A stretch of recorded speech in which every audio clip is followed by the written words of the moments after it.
دا چې په ظاهر کې پرخته ښکاري د ده نه کو خبر شي نو شیطان به درنه هېر شي. او ژوند د محبت نه بغیر داسې وي مونځ چې د سجدې نه بغیر څنګه وي.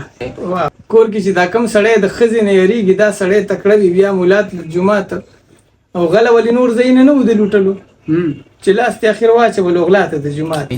ما ته بیا مه وایه چې څنګه وي زړه به د سینې نه بغیر څنګه وي.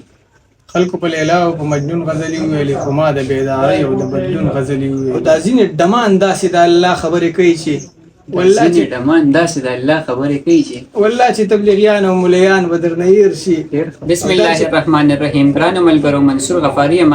زما تر څنګه یو ډېر ګران ملګری ناست دی شاعر دی تاسو به یې پیژنئ حضر حاضر.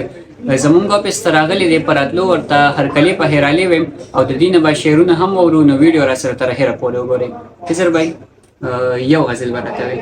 ښه دی وایي که نه وایي لږ قدر خو وښایه اوس ماته د جومات لږ قدر خو وښایه اوس ماته د جومات ژوند مې عبس تېر کو خلکه شاته د جومات.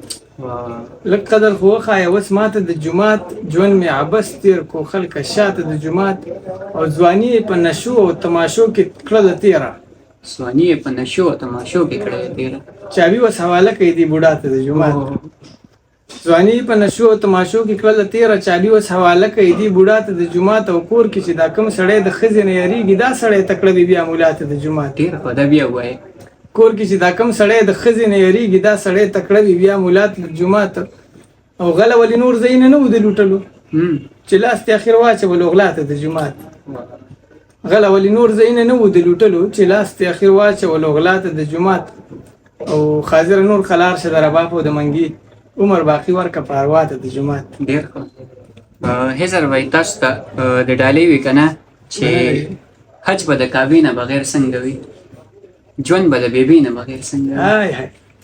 حج به د کعبې نه بغیر څنګه وي او ژوند به د بیبي نه بغیر څنګه وي. ما ته بیا مه وایه چې څنګه وي زړه به د سینې نه بغیر څنګه وي. ما ته بیا مه وایه چې څنګه وي زړه به د سینې نه بغیر څنګه وي او ژوند د محبت نه بغیر داسې وي مونځ چې د سجدې نه بغیر څنګه وي. ژوند د محبت نه بغیر داسې وي مونځ چې د سجدې نه بغیر څنګه وي. او یا بې وفا خلکو راته ووایې شپه د شوګیرۍ نه بغیر څنګه وي. یا خلکه تپوس له د منصور ورشئ اوس به د هغې نه بغیر څنګه وي.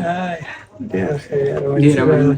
وایي خلکو په لیلا او په مجنون غزلې وویلې خلکو په لیلا او په مجنون غزلې وویلې خو ما د بیدارۍ او د بدلون غزلې وویلې.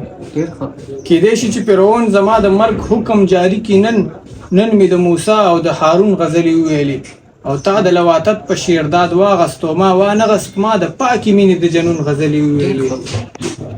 تا د لواتت په شیرداد واغستو ما وانغست ما د پاکې مینې د جنون غزلې وویلې. او خاضره د میرویس او احمد شاه خبرې ته وکړه خاضره د میرویس او احمد شاه خبرې ته وکړه دنیا د اورنګزیب او همایون غزلې وویلې. او دا بل غزل درته رالیږي وایي غم د دنیاګۍ غم د میزان به درنه هېر شي. غم د میزان به درنه هېر شي. غم د دنیاګۍ غم د میزان به درنه هېر شي کو دا حسن دې ولیدو کنعان به درنه هېر شي. او د مخ یو تجلا کو ستا د دید برخه کې راله پورې به دې هېرې شي غلمان به درنه هېر شي.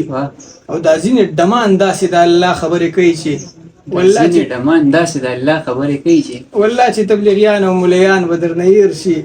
او دا چې په ظاهر کې پرخته ښکاري د ده نه کو خبر شي نو شیطان به درنه هېر شي. او منم چې ملنګان دي د څو ورځو نه نهر دي خو خوی ته چې یو ګورې شاهان به درنه هېر شي. او سړي ته ګوره هر سړي سیاري مه کړه یارانو چټک در کو نه ماران به درنه هېر شي. سړي ته ګوره هر سړي سیاري مه کړه یارانو چټک در کو نه ماران به درنه هېر شي. او خپل غم دومره نه لرم د قام غم راته ډېر دی د اوښکو ته مې وګوره باران به درنه هېر شي. او مینه څه عجبه وي سړی د خود نه وباسي مینه څه عجبه وي سړی د خود نه وباسي بل به درته یاد او خپل ځان به درنه هېر شي. او زمونږ د ادارو د افسرانو د خدای ساته زمونږ د ادارو د افسرانو د خدای ساته خدای کو خلاکو او چنګیز خان به درنه هېر شي. او یو ځلې ته راشه د خاضر د غزل واوره لوی شاعران او ادیبان به درنه هېر شي. ډېره مهرباني